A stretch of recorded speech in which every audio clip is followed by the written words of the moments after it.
今回はリンク関連ツールについて紹介します。リンク機能を使用すると、同一ドキュメント内または、ファイル間で形状情報を参照できます。最初にリンクを作成ツールを紹介します。こちらに、リンク元となるパーツとフュージョンを用意しました。こちらのリンクを作成ツールを使用します。最初にこちらのフュージョンを選択します。そして、リンクを作成ツールをクリックします。すると、モデル内に Fusion001 というオブジェクトが作成されます。これが Fusion のリンクです。このリンクオブジェクトを動かしてみましょう。これがリンクされたコピーです。それでは、リンク元の Fusion の円柱の高さを変更してみましょう。円柱を選択し、高さを 15mm に変更します。すると、このようにリンク先のオブジェクトも連動して変更することができます。それではリンク元のフュージョンを元に戻しておきましょう。次に、このリンクを削除します。次は、パーツのリンクも作成してみましょう。パーツを選択した状態でリンクを作成ツールをクリックします。するとこのように、パーツのリンクコピーができました。わかりにくいので移動してみます。変換ツールを使用して移動します。パーツをリンクした場合も、リンク元の形状を変更すると、リンク先に影響を与えます。半径を 6mm に変更します。すると、リンク先の球体の半径も 6mm に変更できました。それでは、このリンクも消しておきましょう。次に、別のドキュメントへのリンクを説明します。コピー先として、新しいファイルを作成します。今、このファイルは名称未定のドキュメントとなっています。こちらにリンクを作成してみましょう。まず、リンク元となるパーツを選択します。この状態でリンクを作成ツールをクリックします。すると、このようなリンクドドキュメントノットセーブドというエラーメッセージが表示されました。これはリンク元となるドキュメントが、まだ保存されていないことを意味します。それではこちらのドキュメントを名前を変更して保存しましょう。ラベルをソースに変更します。保存アイコンをクリックします。保存ダイアログが表示されたらファイル名を確認して、保存ボタンを押します。それでは、もう一度リンクを作成してみましょう。パーツを選択します。そして、新しいドキュメントに移り、リンクを作成ボタンをクリックします。すると、今回は、オーナードキュメントノットセーブドのメッセージが表示されたので、コピー先のドキュメントも名前を付けて保存する必要があります。こちらのドキュメントのラベルをターゲットに変更します。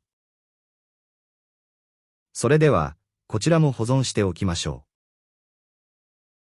コピー先、コピー元とも保存されたので、再度実行してみましょう。コピー元のパーツを選択して、リンクを作成ツールをクリックします。すると今度は、うまくリンクが作成できました。このように、異なるファイル間でのリンク作成は、コピー元、コピー先が保存されていることが必要となることがわかります。Fusion のリンクも作成してみましょう。コピー元の Fusion を選択してリンクを作成。ボタンを押します。そして、変換して移動します。すると、このように異なるドキュメント間でのリンクが作成されていることがわかります。次は、サブリンクについて説明します。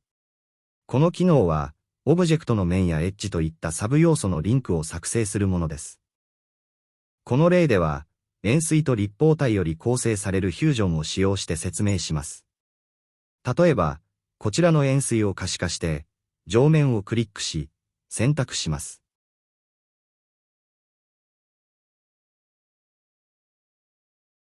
ここでサブリンクを作成ボタンを押します。すると、モデルに円錐001と言われるサブリンクが作成されました。それでは、このサブリンクを選択して移動してみましょう。このように、サブリンクでは、複合体の一部のリンクを作成して利用することができます。また、サブリンクにおいてもリンク元の形状を変更すると、サブリンクにも影響を与えます。リンク元の半径を変更してみましょう。このようにリンク元と参照先が連動して動くことがわかると思います。同様に、立方体の面もサブリンクで参照してみましょう。立方体を選択し、可視化して面を選択します。そして、サブリンクを作成を選択します。すると、モデルにサブリンクが作成されますので、これを選択して移動してみましょう。このようにサブリンクでは、ソリッドの一部である面などをリンクして、新たなオブジェクトを作成することができます。それでは次にリンクで置換ツールについて説明します。このコマンドを実行するフュージョンは、こちらのような立方体と円錐が結合したオブジェクトです。このフュージョンの中の立方体をリンクに置き換えてみましょう。立方体を選択した状態で、リンクで置換をクリックします。すると、フュージョン内の立方体は、リンクマークが表示され、フュージョンの外側に新たに立方体が追加され、こちらがリンク元となっています。このようにリンクが形成された場合、リンク元を選択してプロパティを変更してみましょう。高さを変更してみます。するとこのように、リンク先のフュージョン内の立方体に影響を与え高さが変化します。これがリンクで置換コマンドです。このように、リンクで置換コマンドで、作成されたリンクを解除するには、リンクを解除コマンドを実行します。するとフュージョン内の立方体はリンクマークが取れて、フュージョンの外側の立方体にはリンクマークが付加され、両者の関係が逆の状態となります。これがリンクを解除コマンドです。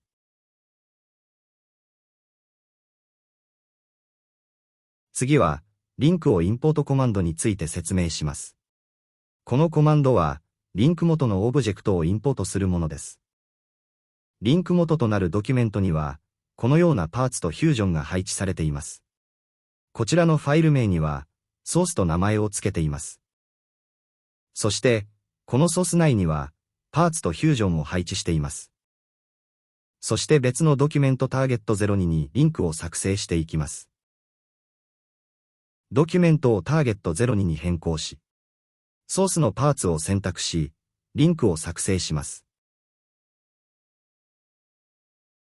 すると、このようにターゲット02にパーツのリンクが作成できました。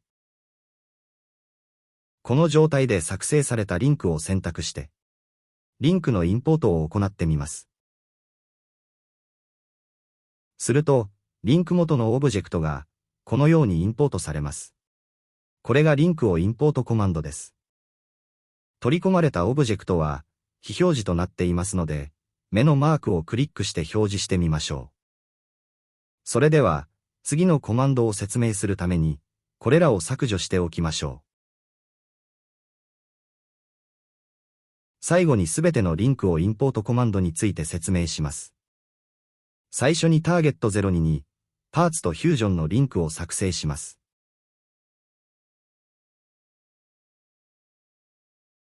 フュージョンのリンクは見えにくいので、移動します。このように、複数のリンクがあるとき、同時にリンク元のオブジェクトをインポートしたい場合に、すべてのリンクをインポートコマンドを実行します。